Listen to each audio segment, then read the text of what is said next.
Antenne Réunion et la ville de Saint-Joseph vous présentent C'est Saint-Jo. Dans ces Saint-Jo cette semaine, la première pierre du futur skatepark et la cérémonie de remise des trophées Joseph Hubert. C'est maintenant C'est Saint-Jo. On est à qui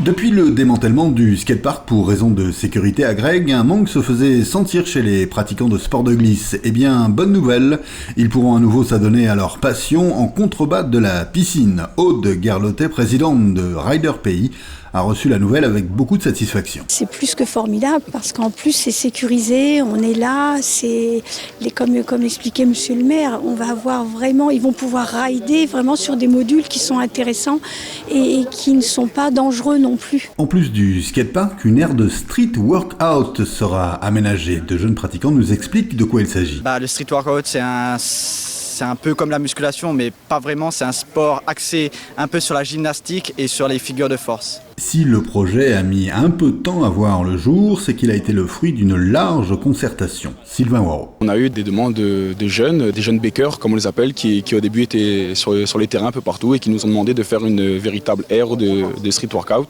pour qu'ils puissent pratiquer en sécurité et comme l'a dit un jeune tout à l'heure, pour pouvoir envisager de faire des compétitions à échelle locale et nationale. La livraison devrait avoir lieu avant la fin de l'année, alors encore un peu de patience.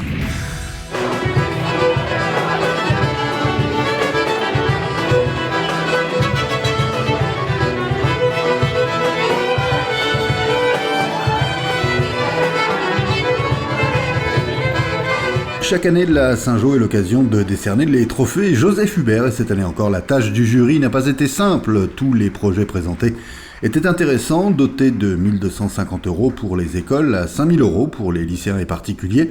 Ils sont 4 à avoir été primés, dont celui de Michael Waro, météorologiste amateur. Les microclimats que l'on peut observer d'un point à l'autre de notre commune l'ont inspiré. Alors, quelle est l'idée ? Ce serait d'équiper le territoire de Saint-Joseph d'énormément de stations.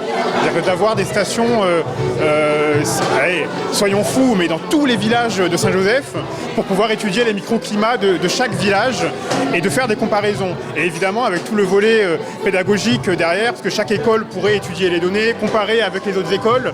Donc tout ça, c'est assez passionnant. L'innovation, la recherche, le développement, on est tout à fait dans l'esprit de Joseph Hubert, père fondateur de ce qu'on appelait en son temps le quartier de Saint-Joseph. Aujourd'hui, on voit bien que celui qui vient, par exemple, pour nous présenter les spécificités météorologiques est en plein dedans. Et qu'on est à la fois dans la reconnaissance de ce que nos anciens nous ont dit pour planter et de ce que l'on veut projeter demain dans le cadre du développement durable. Réfléchir à la ville de demain, inventorier la faune et la flore ou encore planter des arbres, les trophées Joseph Hubert cette année encore contribuent à faire de Saint-Joseph une terre d'ambition.